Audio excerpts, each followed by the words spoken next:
ಇಲ್ಲ, ಈಗ ಉಚಿತ ಬಸ್ ಪಾಸ್ ಒಂದನ್ನೇ ಅಲ್ಲ, ಉಳಿದಂಥ ಅವರ ಗ್ಯಾರಂಟಿಗಳು ಏನಿದ್ದಾವೆ ಅಥವಾ ಪ್ರಥಮವಾಗಿಯೇ ಒಂದು ರಾಜ್ಯದ ಜನತೆಗೆ ಬಹಳ ಒಂದು ಗಿಫ್ಟ್ ಕೊಟ್ಟಿದ್ದಾರೆ ಅಂತಕ್ಕಂಥದ್ದು ಎಲ್ಲ ಕಡೆ ಪ್ರಚಾರ ಆಗ್ತಾ ಇದೆ. ಪಟ್ಟಾಭಿಷೇಕ ಆಯಿತು, ಅದರ ಅಂಗವಾಗಿ ಅದರ ಒಂದು ಸ್ಮರಣೆಗಾಗಿ ಇವತ್ತು DK ಶಿವಕುಮಾರ್ ಅವರು ಅದ್ಭುತವಾದ ಒಂದಿಷ್ಟು ಏನಪ್ಪ ಅಂದ್ರೆ ಆಶ್ವಾಸನೆಗಳನ್ನು ಕೊಟ್ಟಿದ್ದಾರೆ ಅಂತಕ್ಕಂಥದ್ದು. ವಿಶೇಷವಾಗಿ ಯುವ ಜನರಿಗೆ ಮತ್ತು ವಿದ್ಯಾರ್ಥಿಗಳಿಗೆ ಏನಪ್ಪ ಅಂದ್ರೆ ಸಹಾಯ ಆಗಬೇಕು, ಅದು ಒಳ್ಳೆಯದೇ, ಅದು ಇಲ್ಲ ಅಂತೇನಿಲ್ಲ.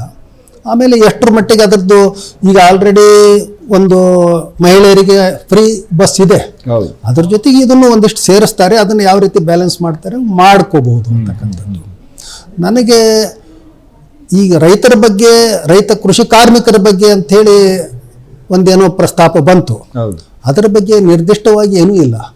ಈ ಹಿಂದೆ ಕುಮಾರಸ್ವಾಮಿ ಅವರು ಮತ್ತು ಬೇರೆ ಬೇರೆ ಮಂತ್ರಿಗಳು ಅದನ್ನು ಅವರು ತಾವು ಮುಖ್ಯಮಂತ್ರಿಗಳಾದಾಗ ಅವರು ರೈತರ ಸಾಲ ಮನ್ನಾ ಇಂಥವೆಲ್ಲವನ್ನು ಘೋಷಣೆ ಮಾಡಿದ್ದಿದೆ ಇತಿಹಾಸ. ಇವತ್ತು ಆ ಧೈರ್ಯವನ್ನು ಇವತ್ತು DK ಶಿವಕುಮಾರ್ ಅವರಿಗೆ ಮಾಡಲಿಕ್ಕೆ ಸಾಧ್ಯ ಆಗಿಲ್ಲ.